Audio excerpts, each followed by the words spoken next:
Hi, everyone. I'm Sergio Gregorio. I recently sat down with social impact strategist, visionary leader, and founder of the Gentleman's Factory, Jeff Lindor. Jeff and I talked about why so many men of color self isolate and how building intentional community is key to combating disempowerment and societal bias. In this episode of Frolic and Detour, we talk about redefining strength, purpose, and the power of coming together.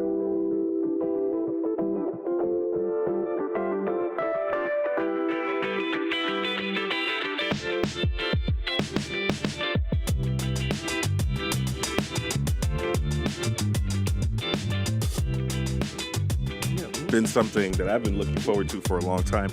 I was telling Walter, our engineer, that I've become really good friends with ChatGPT. Yeah, in the last couple of weeks. that's my cousin. Right. I bet.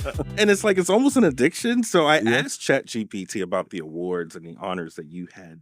Okay. Yeah, and it's probably not even What did exhaustive. chat say? Right. Well, what she said was you've received the Millennial Award for National Alliance, or from the National Alliance for the Advancement of Haitian Professionals. Oh, yep. That's NAAHP. Yep. The proclamation from the New York City Council of Haitian Delegation. Yes. Okay, and then recently you received a citation. Want to make sure from the city of New York by Mayor Adams, and this was during the 2025 Black History Month. Yes. Are you living the dream? Well, I would just say that I'm blessed, right? And in which I don't seek those things. And whenever it comes, it's just truly an honor and just a testament to the work that me and the team have done over the past, decade. You know what I mean? So those are always humbling and deeply appreciative of that. Yeah. So tell me about your start, because you're founder of Gentleman's Factory. Yes. And you founded it, I believe, in 2016. Yep. Okay. Yeah. So what was that like? That whole experience, the transition from you were in the private sector, from what I understand, doing public policy work. Yep. Okay, and you transitioned. What was that like? It was really interesting. I mean, I just saw it as how do you make massive impact, and you just got to start, Like, I think in entrepreneurship, people have business plans, people have all of these different, ideas in their minds, but you have to test the hypothesis, right? So I think just getting started, it was just a full discovery mode of myself, who I am as a person. Mm-hmm. What is my endurance?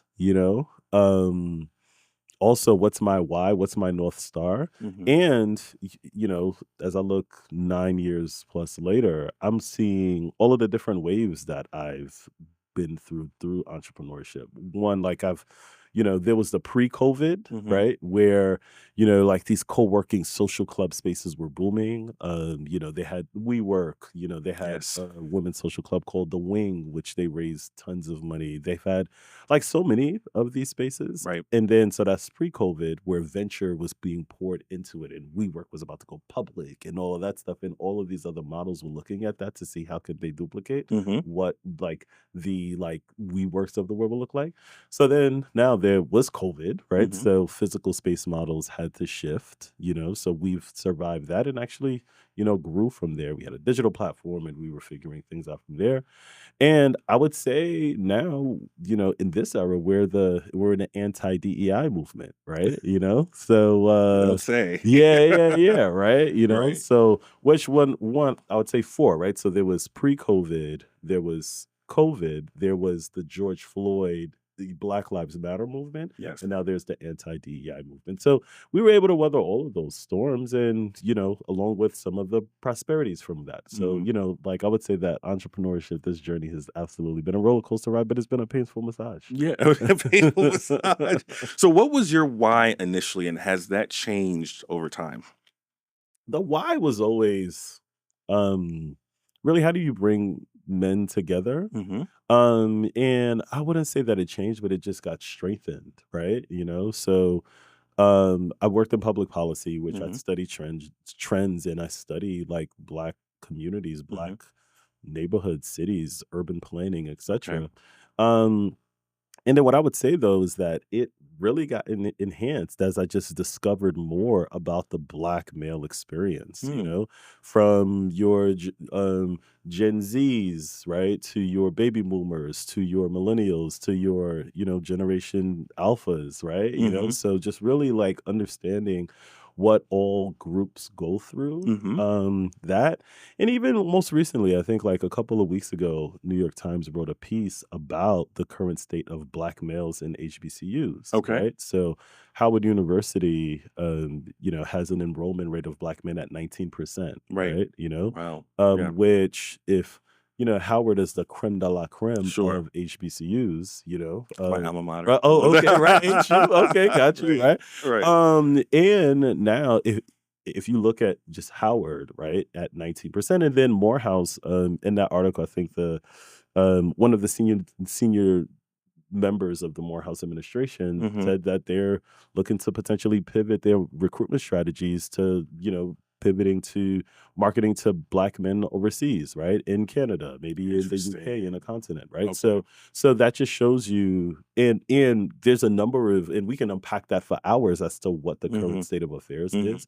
But if you just look at higher education, when you look at, you know, the rate of Black women succeeding much higher, and, you know, we shouldn't compare to say, oh, Black women are doing this, and you know, no, Black women should continue to strive and not limit their aspirations, etc.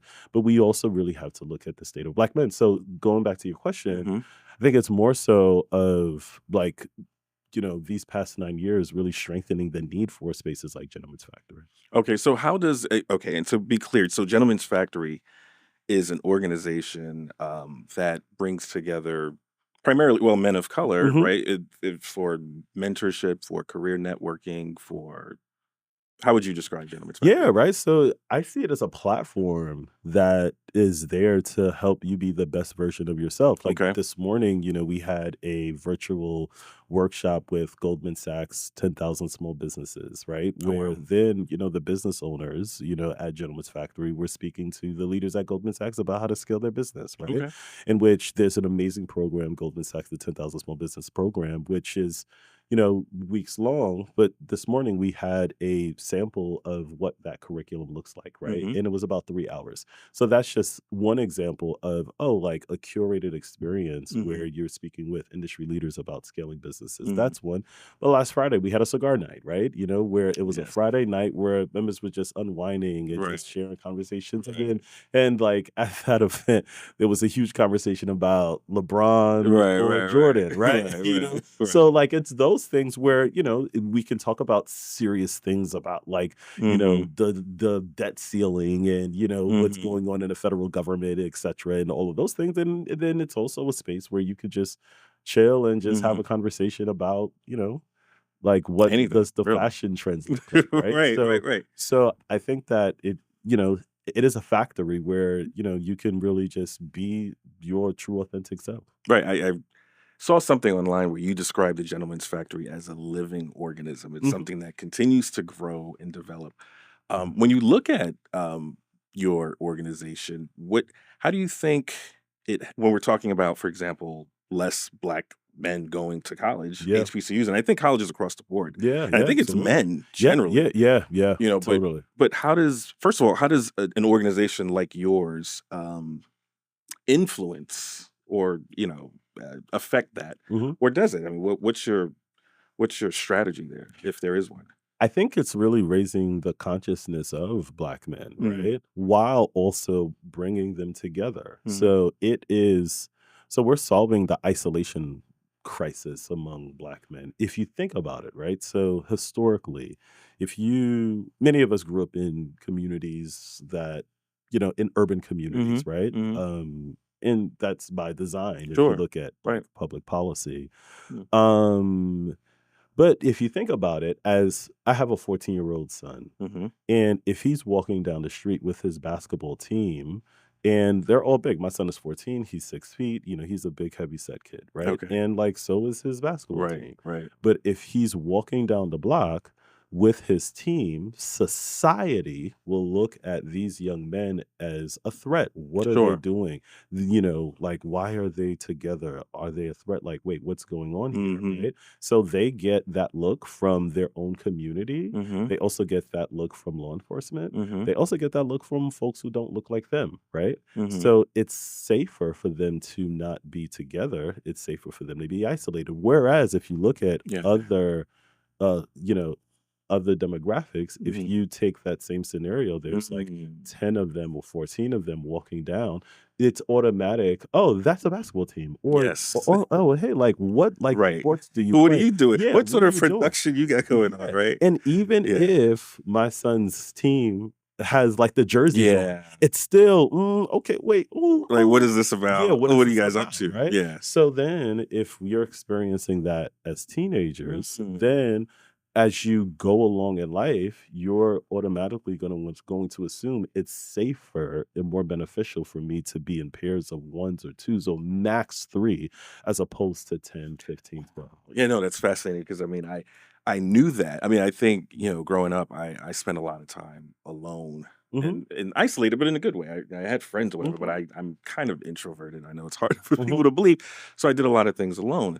But I noticed that when I would hang out or spend time with friends, the Mhm. dynamic and the sort of the feedback we got from the world was a little different. Absolutely. So I can think of one example when I was, I think I was about like 12 or 13 or whatever, and I went to drop off a couple of friends Mhm. at the subway station Mhm. near my house, and we're just kind of waiting on the opposite side of the turnstile, Yep. and the police officer comes up to Yeah. us, and he's like, "I know you guys are about to jump the turnstile." Oh, I wow. was Yeah. like, Yeah. "Really?" 'Cause I Yeah. was gonna go back Forecasting. home. Yeah. Forecasting. And they Yeah. have tokens. Yep. I'm dating myself. Tokens. Yep. You Yep. know, Yep. and I also think about, like, even for example, when you go to malls, for example, it's a common thing at malls around the country for like during the day, you'll have like it's mostly white women or women who are home with the kids, but generally white women who are able to walk around the mall with their Yep. baby carriages. And it's a thing. They just kind of walk the mall. Absolutely. But when you're talking about young men, in particular men of color, just kind of enjoying life and Yeah. walking and experiencing, black boy joy, Yeah. Yeah. Yeah. Yeah. it's a thing. Absolutely. Absolutely. Yeah. We don't have that luxury to be, Mm. right? Hmm. And what is so unfortunate is the fact that we experience that at such a young age. Like Yeah. I remember, when my son, he's 14 now, but when he was like 11, 12, we live in a apartment building that has a doorman, Right. in which I just remember when my son was coming into his home, it was a new doorman, and he was asking him so many questions. What are you doing here? Why are you Mhm. here? What apartment are you going to? What's going Mhm. on? Mhm. And then I'm like, sir, we've lived here for the past 10 years. Like, this is his home, Right. right? You're new. Right. You're new. Right. But then just imagine what that did to my son at 12 years old, 11 years old. So now in his mind, he's saying, wow, he doesn't even feel safe in his home, right? Mhm. So if he doesn't feel safe in his home that he lived in for over a decade, Mhm. right?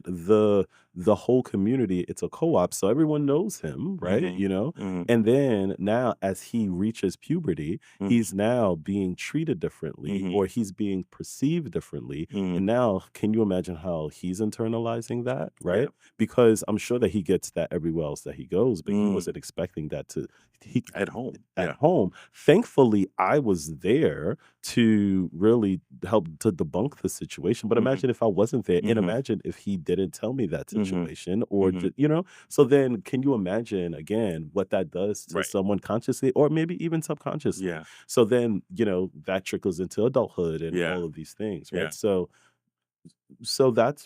going back to Gentleman's Factory, right? It touches on all of these different things, but I'd say the main thing is just bringing men together so that we Mhm. could just see each other. Mhm.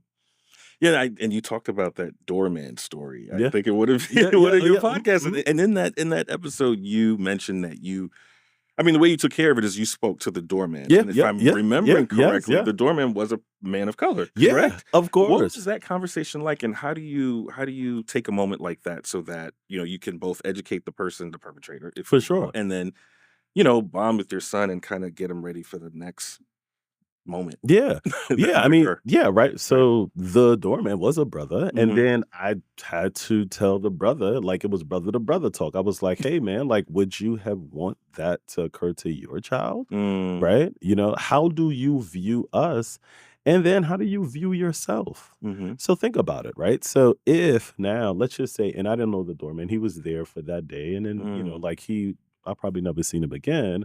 But like, you know, think about the experiences that he had Mhm. growing up as a Mm. child, right? And maybe how he viewed himself. And Mm. or imagine just the mandate that the property owners of or the management team of the co-op is now saying, hey, right, you know, look at these individuals, these are the threats, right? You Mhm. know? So it's all of these, you know, societal experiences that, you know, are there to mold and shape how you view yourself and how you view the world. Mhm. So black men are viewed as barbaric, uncivilized individuals. And that's super unfortunate, but that's Yeah. also just the fact of the matter of our reality. But we have the power to shift that, right? But if we are so isolated, Mhm. then we're going to maybe even subconsciously internalize how we are viewed Mhm. because maybe we view ourselves as that too, So right? how do we begin to shift that narrative, do you think? I think one, it's coming together, right? Sharing our Community. own stories, Mhm. creating our own, you know, businesses, and Mhm. really just like, you know, really, you know, speaking to each other, right? Mhm. Because isolation is a real thing, Mhm. right? So I think that's one. Number two, it's, you know, having a voice of unification so Sure. that we have our collective talking points, Mhm. whether that is on a public policy level. Like one thing that I did appreciate about the last presidential election with Kamala Harris is that she had a black male She sure agenda, did. right? Yeah. You know, which Yeah. was very specific to black men, Yeah. right? Yeah. In which I think that that's really critical and that's really important is because, you know, we're seen now as a unified voice, right? Mm. You know, Mhm. and we're just not, oh, no, like there are specific, you know, things that we as black men need, Mhm. right? You know, Mhm. so just the collective voice of that is important. So that's another. And then also just us realizing who we truly are. Like I heard a pastor say that if you do not define who you are, you allow other people to define you. Sure. And when they define you, they'll use their own definition. Right. Mm. So I think that Is it a pastor we both know? yeah. Pastor A. Okay. Right? You know, so with that, I think it's really important for us to just to define ourselves or redefine ourselves and unlearn a lot of the things that society has Mm. taught us about ourselves. Yeah. I mean, I think it's also important. I mean, I would imagine you agree for us to align with others Hmm. who would help us in the struggle, if you will. Hmm. Who, you know, I mean, I was watching or reading, I think years ago, a study about how black men are depicted in the evening news, for example, in Oh, New for York sure. City, right? For And it's sure. just, and they use eyewitness news an example as Yeah, an yeah. example, and I love eyewitness news, Hmm. but I think it was a disproportionate number of the individuals who were being, you know, taken into, you know, courthouses or police Absolutely. precincts were black men. Hmm. And you know, you live in a city or a country where you're constantly seeing that. And so I sometimes wonder if black men alone, you know, can really counter that. You know what I mean? Like we would need a greater community to kind of get the word out that, you know, we're doing positive things as well. Well, I mean, so like numerically, like people forget that we have a whole entire continent that Hmm. has over 1 billion people that look Sure. like us, right? Globalization is a real thing. Mm. So, you know, we can contact individuals from all parts of the world within seconds through WhatsApp, right? Or Right. Instagram or Right. etc. Right. So, unification is massive. Hmm. That's one. And then number two, you know, like I think you know, media does play a huge part. Hmm. And when you look at narratives, right, Hmm. going back to the news, you know, the individual, I forget his name, Luigi, I think, Yes, I think that who was like killed killed the healthcare executive. sure. Now, he got the benefit of the doubt where they were dissecting his life. What happened to him? Sure. What made him Right. act so Sure. irresponsibly? right? What triggered him to do that? Because he's Ivy League and he grew up in a really wealthy family. So what happened? So there was such a deep concern for Luigi's life as to why he acted so erratically, Sure. right? So then So right, because it was a deviation as opposed to Right. like this is the Right, norm. right. Some sort- right. But then Yeah. it was a deviation of the expectations Sure. that society has on Sure. this man's life. Mhm. Why don't black men get that same courtesy? Right. Right? Why don't when like there is a situation that occurs, Mhm. why don't we dissect that individual's life too? What happened? What made him do this? Like, Mhm. where did society fail him? Mhm. Right? Mhm. So we don't necessarily get that benefit of the Mhm. doubt. Mhm. So then, because we don't get that, and then the mass media just puts our faces in cuffs and in chains Sure. without really understanding our story or without even caring to understand our Mhm. story, then it's going to be a mass perception Mhm. of who we are as people, right? Mhm. Because Mhm. we're not dissecting our life circumstances. Mhm. So that is something that is a concern because I'm not a barbaric individual, Mhm. I'm not perfect, Mhm. but I want everything that everybody else wants. And I Mm. think that's the thing too. Black men, people want to be healthy, Sure. people want to take care of their children, Yeah. we want jobs, we want opportunity. Sure. I think everybody, right? Like Right. just from the basis. So then, you know, I think that the narrative needs to be that black men want stuff that everybody else wants, Sure. right? You know what I'm Sure. saying? Yeah.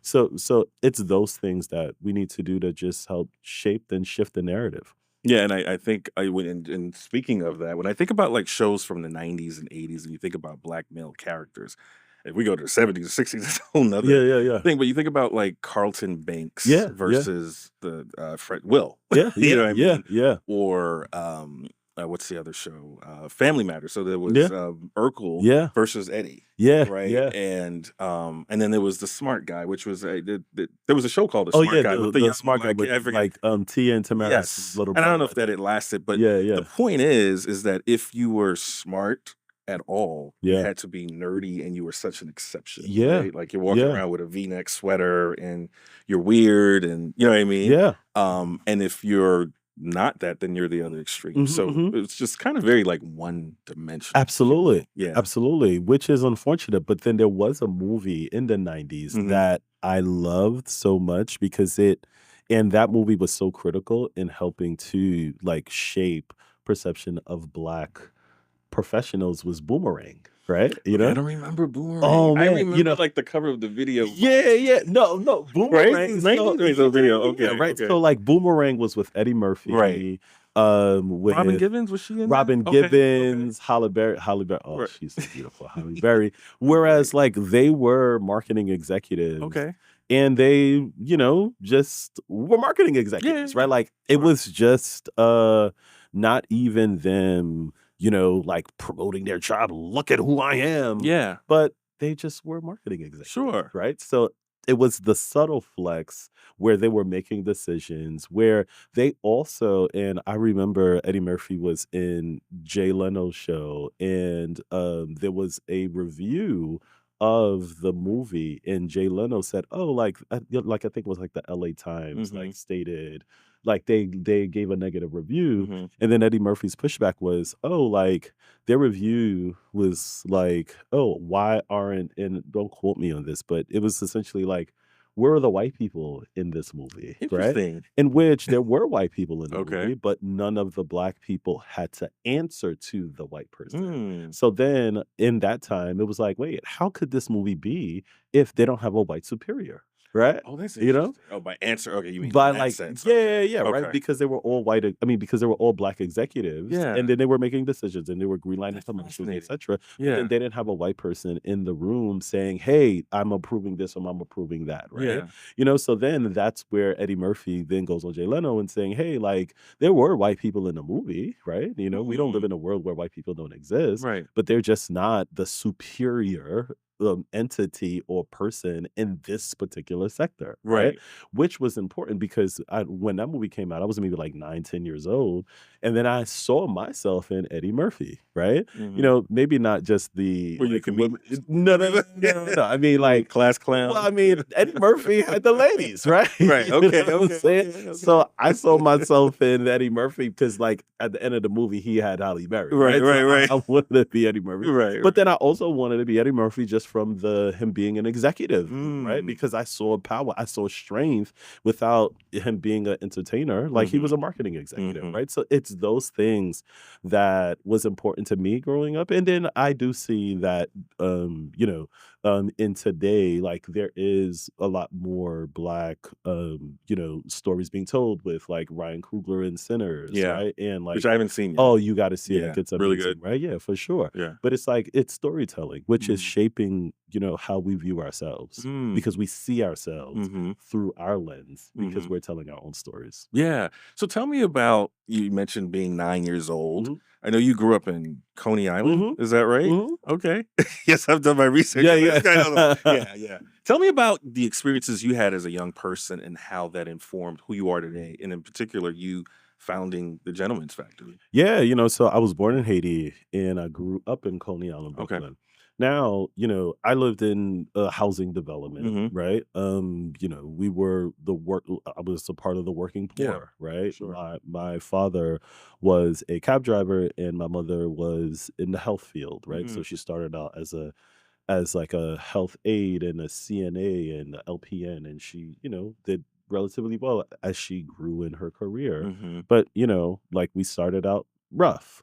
Now, Did it feel that way when you were growing up? Did it feel like, I ooh, we never don't have as much? no, Yeah. no, like, I didn't feel that. Right. I didn't realize that we were poor. It wasn't until so I never felt poor, but I knew that there was a sharp contrast between how I was living and how others were living. But I never felt poor though. And visualization, right? So outside my window, there was a gated community in Coney Island called Seagate, I know Seagate. right? I haven't been there, Oh, but yeah, it's yeah. always been gated, and it's just kind of right. Yeah. So then can you imagine as a young child, every day when I look outside my window, I'm seeing these waterfront properties, Is that right? and these homes and these cars. And I see it outside my window, but there was a gate that separated it. So then I wasn't able to go inside. I was just only able to see the gate, right? See gate. Right. So Right. then, Right. so then I then said, wait, like, why don't I have access to this? Why do I see backyards and grass in the ocean, right? But I don't have access to this. And then entering into Coney Island, there was another community called Brighton Beach, Okay. which is a middle class community. Mhm. So then I said, like, why am I sandwiched between wealth or upward mobility, but why does poverty look Black? So Coney Island, it was, entering into Coney Island, it's Black and Hispanic, Sure. and it's crack, and it's, police, and it's, right? So I'm seeing this as a child, but then I also see Seagate every day. So then it was so confusing for me. So then that's what helped to shape my perspective on community. And then I always wanted to unpack that and to find ways and really just to discover the why of it, right? And then that's what led me to all of the career choices that I made and what ultimately led me to, building up Gentleman's Factory. Right, because before Gentleman's Factory, you worked in public policy. Yeah, right. So I was actually working for the city. Okay. Right? So I was so my portfolio was the Department of Correction. So so like I was advising the senior leaders on policy shifts and changes and really unpacking what was actually going on Rikers Island. Because if you think about it, right? So in the De Blasio, in Bloomberg's administration, Rikers Island wasn't really a priority. And it wasn't until the tail end of the Obama administration where he really tackled criminal justice head on. Okay. So then when Bloomberg Mayor Bloomberg resigned, well, was term limited out, Mm-hmm. Mayor de Blasio came, Mm-hmm. and then that's where the Legal Aid Society and I think the U.S. Attorney for the Southern District of New York did a deep, thorough investigation into what was going on Rikers Island, in which unraveled everything. So Rikers Island was in the front page of the press like every day, right? Obama was prioritizing criminal justice, Mm-hmm. and that's when I came on board to Mm-hmm. really help to unpack and to help to shift some of the neglect that the New York City Department of Correction was having over the past couple of decades, Mm-hmm. right? So that experience where I saw everything, right? Like I saw what corruption looked like. I saw what opportunities looked like. Mm. I really understood why certain individuals were detained, right? And so just looking at criminal justice head on, Mm-hmm. as a young, man fresh out of graduate school, Mm-hmm. who would wanted to save the world, Mm-hmm. to then being faced with criminal justice. Mm-hmm. It it was the best job I've ever had. Mm-hmm. It was the most depressing job I also ever had. Really? I learned so much. Yeah, it was super depressing because seeing black men and women in chains every day.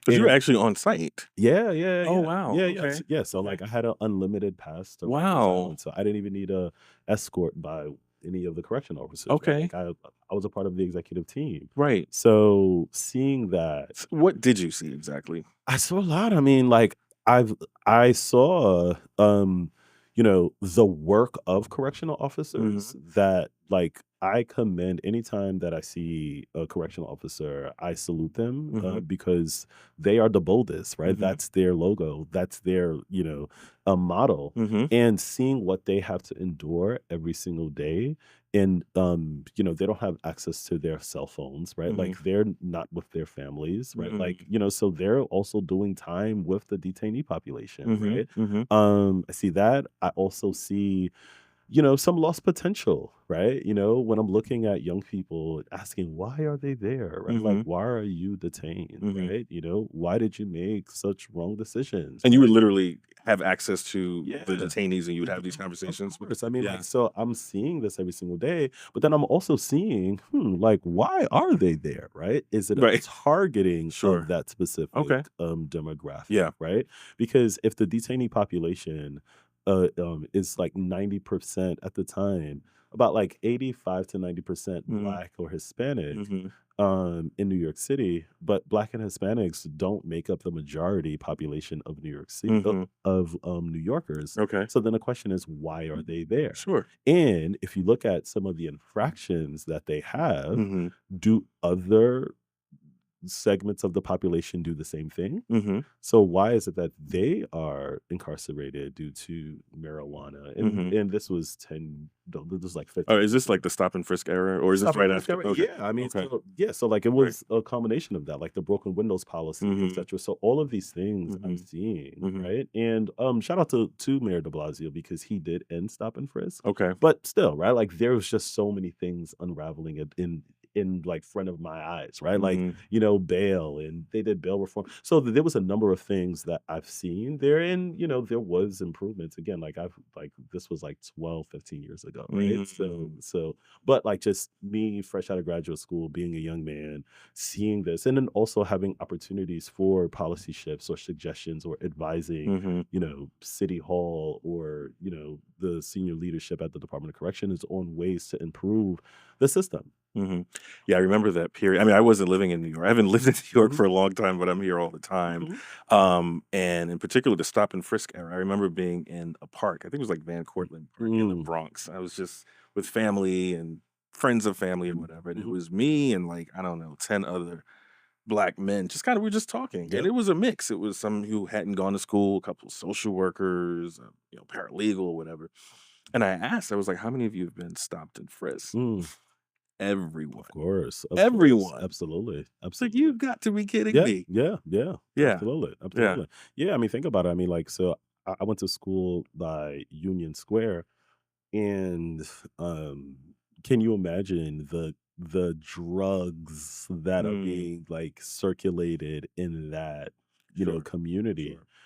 they weren't getting stopped though. Right, right, Right. right. So if you were to, and I'm not advocating for stop and frisk or anything like that, Yeah. right? But, but just looking at it, whereas if you had that same policy in targeting, individuals that were not just exclusively Black and Hispanic, then, they would also be on Rikers Island as well, right? Sure. So just me seeing those things Mhm. really just went back to me questioning systems, questioning or looking to see how do we do policy shifts, Mhm. right? And how do we, advocate for, laws that really, helps to impact our lives as Mhm. opposed to destroying them. And what kind of changes did you all make while you were Yeah, I there? mean, so one of the changes that was made while I was there was the raise the age policy, where essentially, if you were over, 16-year-olds at the time when I was there, were tried as adults, right? Mm. In which it was the state of New York, and I forget the other state out of the out of the entire country, where we were the only ones that were doing that, Mm. right? So that was one of the things that the team, at the time in the administration that I was in, helped to pass laws, whereas pass that law where 16-year-olds are not being charged as adults. Mhm. There was also bail reform Mhm. that occurred. So that was another one, and then even the closing down of Rikers Island was something that we, the team that I was a part of, helped to lay the And so foundation. Rikers Island is closed? No. As we Okay. Right, Oh, okay. but the city council did do a vote, Okay. as to if they should close Rikers Island, Mhm. and then during that time, they actually did vote to close it, right? Mhm. I don't know what's happening now. I mean, again, like, this was over 10 years ago, so Mhm. so And what was the thinking? I mean, obviously you close it, and then what happens? Where do well, people where essentially, Yeah. if you look at it, the population, yeah, like if you look at the detainee population in the Mhm. 90s, it was, and I don't remember the exact number, but it was a lot, right? So when you compare the 90s to present day, Mhm. it it's it shifted astronomically, Mhm. right?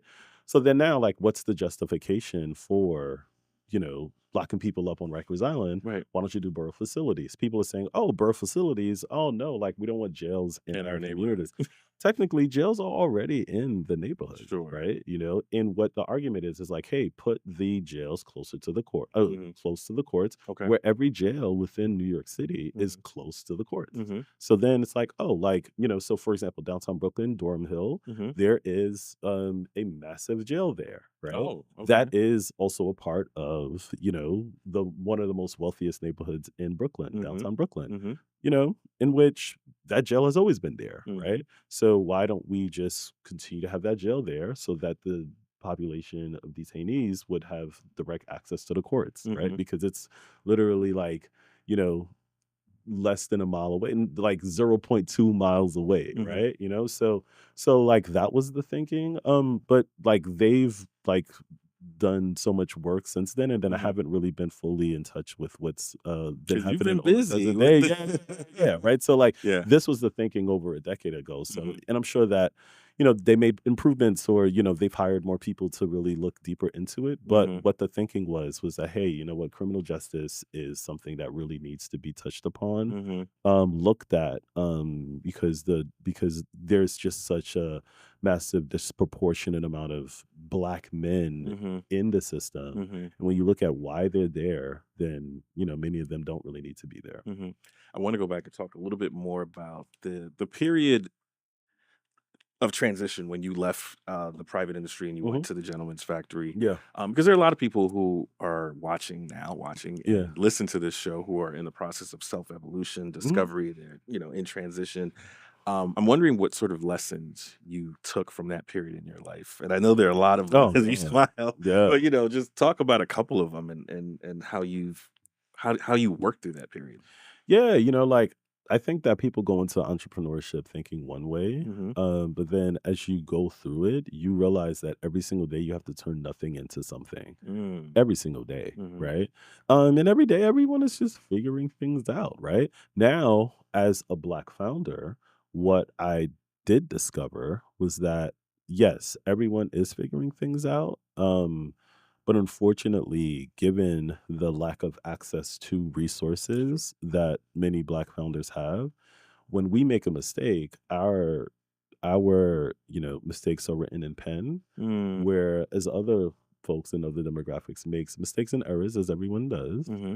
Then sometimes it's written in pencil, Mm. where they could just erase certain things and say, "Oops, my bad," and then we Mm-hmm. recover. So Mm-hmm. our recovery process Really? is a lot harder, Mm-hmm. right? So that's what I would say with myself. Over these past 9 years, full time, Mm-hmm. there's just certain things.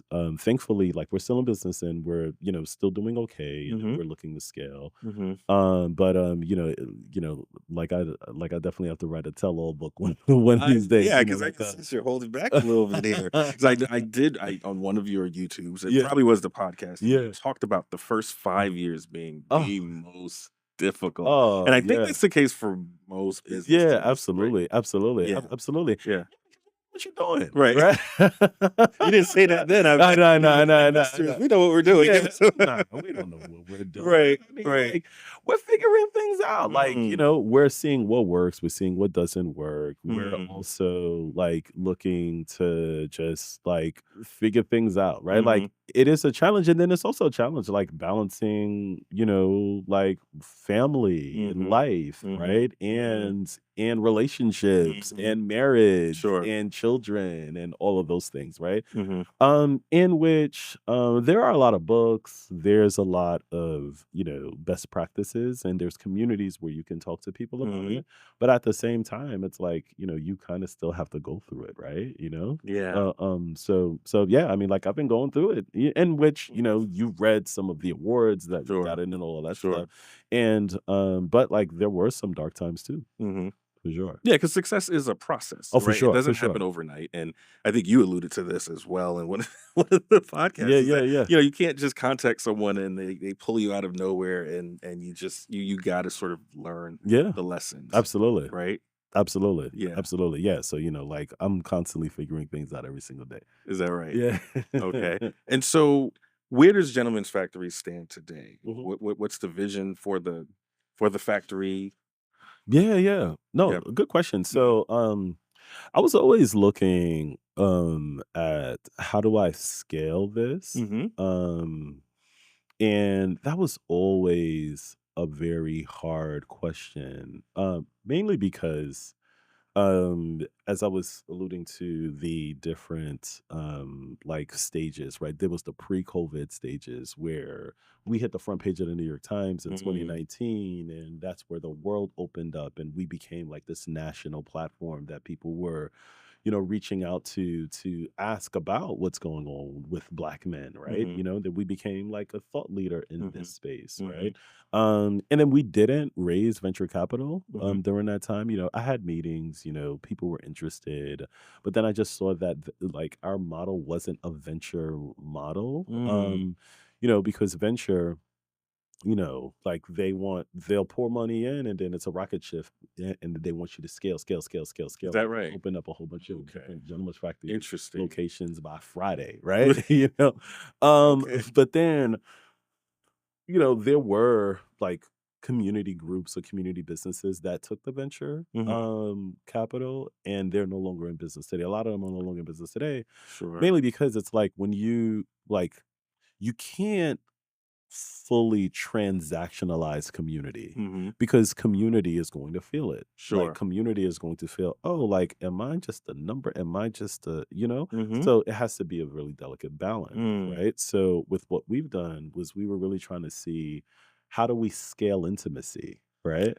You know? That's always a concern. Oh, for Yeah, yeah. sure, right? Kinda Because keeping the product what it is. right, Yeah. because we're mobilizing Black and brown men. We have these physical spaces and we're looking to connect and grow. But then we can't seem inauthentic because we're not inauthentic, right? Mhm. So then, the question is, how do we scale intimacy? And then last year, about we were working closely with Boston Consulting Group Mhm. on like this model as to how we scale, and Mhm. in which we are looking to now franchise the model, right? Where as we build Gentleman's Factory locations across the country, we'll partner with individuals that live in that community to Mhm. then potentially buy the building in that space, and then we'll anchor a Gentleman's Factory location there, right? So our motto is that it'll always be community owned, community led. Because as we go into Oakland, right, I don't know anything about Are you going to Oakland, Oakland? right? You know, we're in conversations, Okay. maybe, you know what I'm saying? Hey, Okay. listen, right? You know, hey, I mean, He's like, got hip yeah, hop over right, here. you know what I'm saying? Listen, right? You know, Right. we'll see, right? You know what I'm saying? Okay. Shout out to GF Oakland, Right. right? You know, no, listen. But now it's like if we were to go to Oakland or DC, well, not even or and DC and Paris and London, etc. Hello. Okay. Then we'll partner with community leaders within that specific neighborhood, buy the building there, we co-own it together, and that's where Gentleman's Factory location will be, right? So we see that model as a way to always have community involvement in that specific neighborhood. And then it's like, hey, like once the Gentleman's Factory location is there, you know, the community or the town will know that, hey, like we're organizing a series of Black and brown men that holds the gentleman's standard to solve the issues within that specific community, you know? So so like that's how we see it. And then, you know, I see hundreds of Gentleman's Factory locations across Earth, right? And then We're still on the planet. yeah, we're still on the planet. I mean, hey, let's go to across space, Earth. right? You know what I'm saying? Let's go to space. I'm like, wait, what's on the horizon here? Yeah, Like a right. Mars? You know, let's Right. go to space. Shout out to 𝐏𝐸𝐿 and Blue Origin. You know what I'm saying? Hey, you know, Right. I mean, but like, you know, wherever it is that there's a need for, you know, Black and brown men gathering to, you know, invest in each other's businesses or to, you know, help to mobilize them, then, you know, then that's when we'll plan a Gentleman's Factory location there. Oh, that's fascinating. You know, I was and I don't know you're not in the restaurant business, but I am going to ask you a question, and neither am I. But I was visiting this because I like Dominican food, but this was like a Dominican bakery somewhere in Brooklyn. I won't say where, and it looks like it's doing well because I mean the owner is getting a lot of traction and attention. Sure. And you know, people like her product, 𝒓𝒐𝒍𝒊𝒄 and cupcakes and whatever she does. And I went in, and you know, I had a conversation with her, and she said that over the weekend, someone from like Washington D.C., like investors came in. They were like, "Oh, this would be really great in D.C. And you know, maybe here, and your product is really good." And she was like, "Well, I make everything. You know, I'm sort of the secret sauce behind success." And I remember thinking, how are you gonna grow? I mean, you got to start asking those, you know, those questions like, how do you scale this small, you know, apparently successful business into something bigger? Like, what advice would you give to someone who's in that space? Doesn't necessarily have to be, you know, the restaurant space, but just someone who's just trying to grow. But it's like, how do you duplicate yourself, right? You know, and then that's why we shifted our model to when we go into a new community. Because you know, I'm from New York City. I mean, I was born in Haiti, but I'm from New York City. So New York City, this area, I have a lot of connections. I have a lot of friends. I have a lot of networks. You know, and we're proven, right? But as we go into Oakland or DC, then we'll partner with the Jeffs or the Sergios in that specific community and build the Gentleman's Factory location there. Yeah. So, and I think with like founders, it's always difficult. The question is how to not work in the business, but work on the business, right? Because many of us work in the business, right? And that's just being in the weeds, and that's, you know, like knowing all of the ins and outs.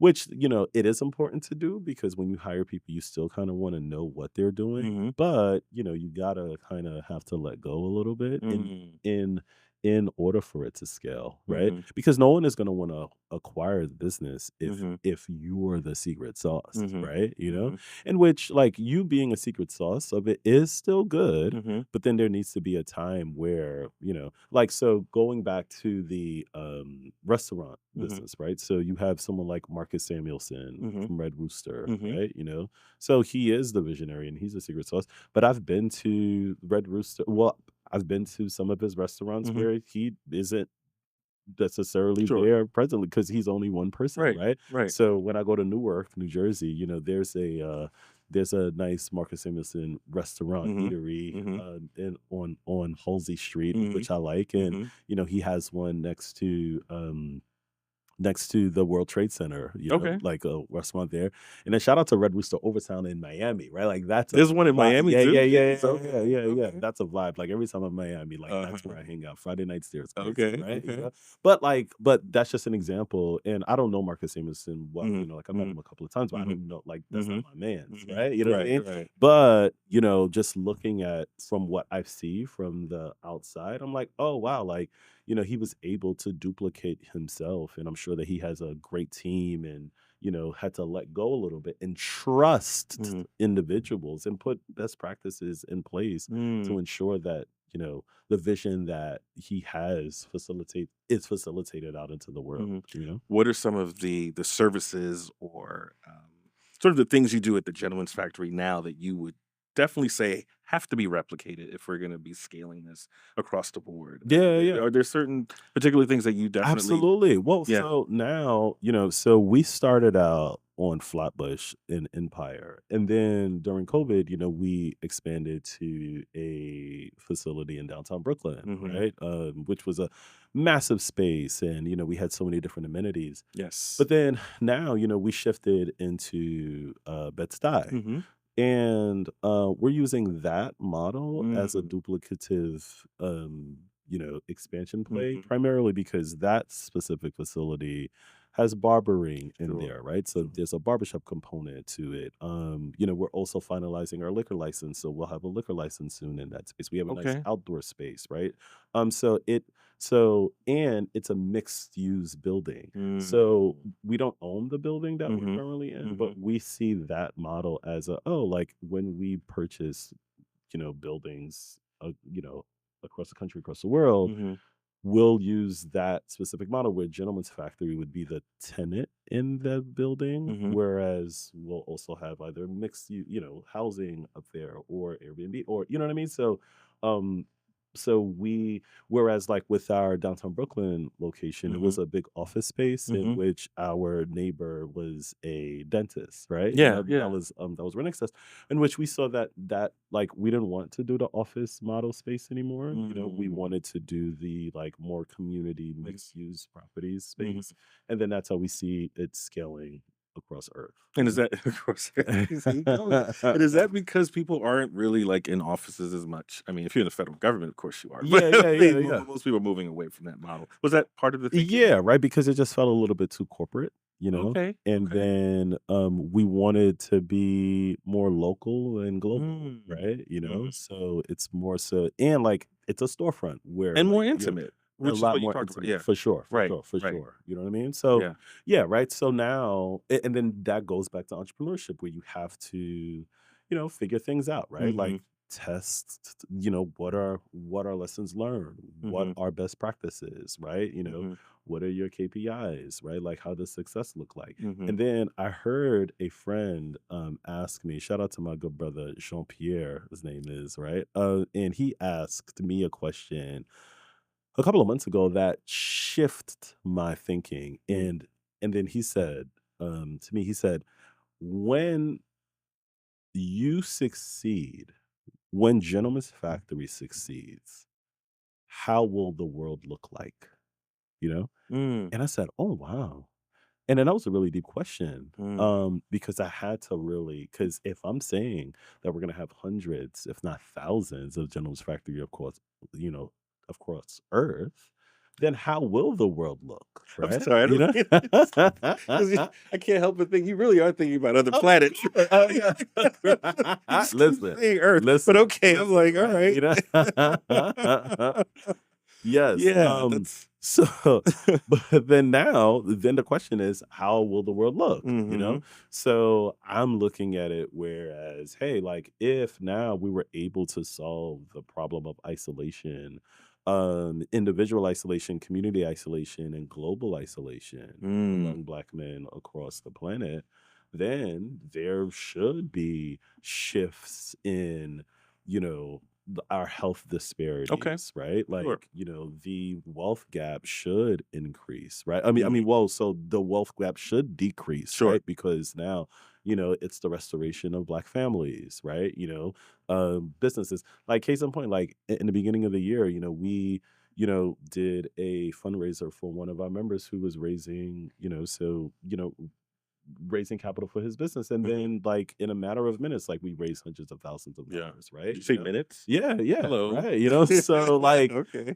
so it's that strength that we have, but going back to like when we succeed, we do see the shift of the world, Okay. So obviously you're planning to scale not just in the United States, you're talking about scaling globally.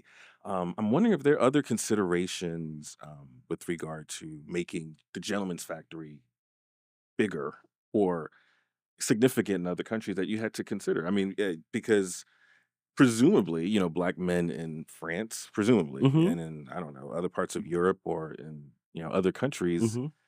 don't necessarily deal with the same kinds of issues Mhm. as men of color in the United States. Yeah. Or do they, is the question. Yeah, I mean, we absolutely do. Like, Yeah. I think racism, discrimination, disparities just looks different in every community, every Mhm. neighborhood, every region, every town. So, how it looks like in Brooklyn isn't even how it looks like in the Bronx, Yeah. right? Wow. Right. And then how it looks like in Flatbush doesn't look like how it looks in Bed-Stuy. Rather, how it looks in East Harlem doesn't even look like how it looks like in West Harlem, right? Mm. Because East Harlem is Spanish Harlem. Mhm. West Harlem is there's a huge West African population. So Mhm. then West Harlem, they may be, their like issue is ICE and immigration, etc. Mm. Whereas now in Spanish Harlem, and I don't know this is fact, right? Mhm. So, but it's more so of, like discrimination because of the language barriers, Mhm. right? Or I don't know, right? So all of these things. So it's like the way that we look at community, and I guess this is my training as like a social scientist, right? I have a master's so my master's is in urban policy analysis and management, Sure. right? So I literally study communities.